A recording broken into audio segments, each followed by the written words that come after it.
Today, I'm going to share with you how to stop overthinking on the LSAT to get a top score. For those who don't know me, my name is Steve Schwartz. I've been teaching the LSAT since 2005, and I personally increased my own LSAT score from a 152 to a 175. I got an email from a student here who writes, "Hi Steve, I majored in philosophy in college and thought my background would help with the LSAT, but I'm struggling with logical reasoning. I tend to overcomplicate questions and overthink answer choices. My score is stuck around a 160, but I need at least a 172. I've taken multiple prep courses, but they don't seem to address my specific issues. How can I adjust my approach to better align my philosophy background with the LSAT's reasoning?" Great question here. I love it.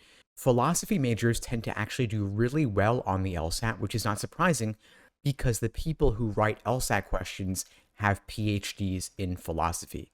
That being said, you definitely don't want to overthink questions on the LSAT. You don't want to try and fit a square peg into a round hole. And I see a lot of highly intelligent students trying to force answer choices where they just don't fit. No matter how much you try to cram it in, you can't turn a wrong choice into a right choice.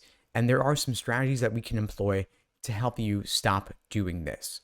One thing you want to think about is the time constraint on the LSAT. You have to work on your pacing because it's not just about getting the questions right, it's about getting them right under test day conditions. And if you start doing more timed work, you won't have the time to overthink questions and you'll be more inclined to go with your gut. You also want to use the order of difficulty in logical reasoning to your advantage. The first 10 questions are relatively easier.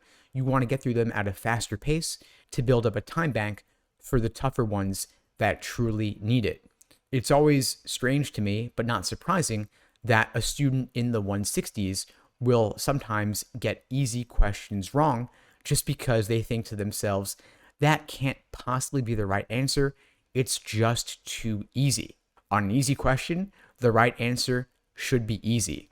On tougher questions, of course, there are really clever, tempting wrong answers that require a little more time to disentangle and better understand. But on the easy questions, you want to trust your gut. You also want to get into the habit of limiting yourself only to the information in the stimulus, nothing beyond there. Don't bring in any outside information or outside assumptions. The LSAT allows you to bring in common sense reasoning, like the order of the days of the week, for example, or that water is wet. But beyond that, you don't want to make unreasonable assumptions, like assuming that a smoker would be against banning smoking in public places.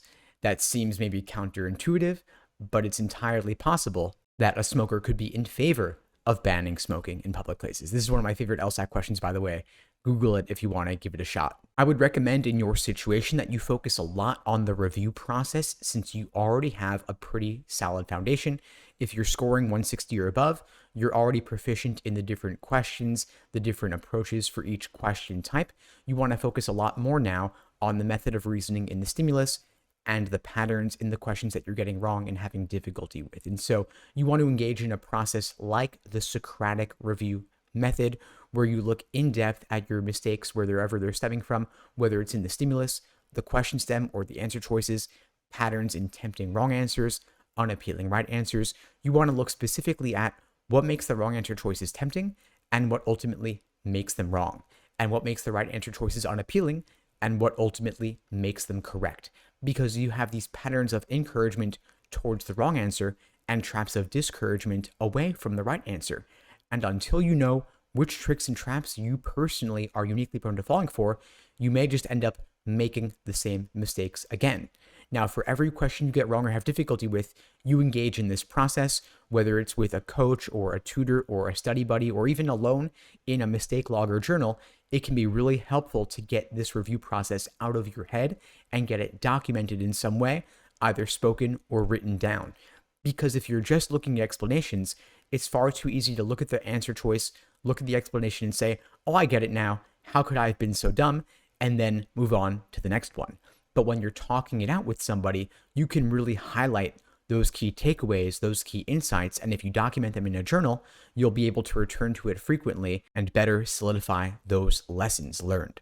Now, if you'd like my help with this, I'd be glad to support you. At LSAT Unplugged, we offer private one-on-one coaching sessions on a consistent basis from now through your LSAT test date. You'll be able to book those sessions directly on your coach's calendar at the time that's best for you. My coaches have all scored a 170 or above on their official LSATs, and they're proficient and trained in my methods, like the Socratic review method, helping you better pinpoint your weak areas, helping you find more efficient approaches, because sometimes you don't know what you don't know. And so having some expert guidance from someone who's been through the process can make your journey that much smoother. If you're interested in finding out more, you can check out the links below to book a call with me and my team.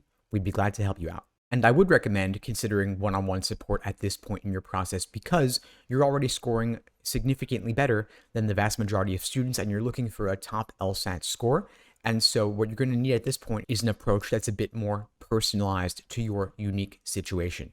You also want to make sure that you have a structured day-by-day study plan laying out exactly what to do from now through test day, moving you beyond drilling questions by type, focusing a lot more on timed work and full-length practice tests because, as I said, you're at the stage now where you already have the foundation, and working in a timed setting will allow you to better avoid the problem of overthinking and constrain you or limit you to focus on getting the questions right within the time allotted.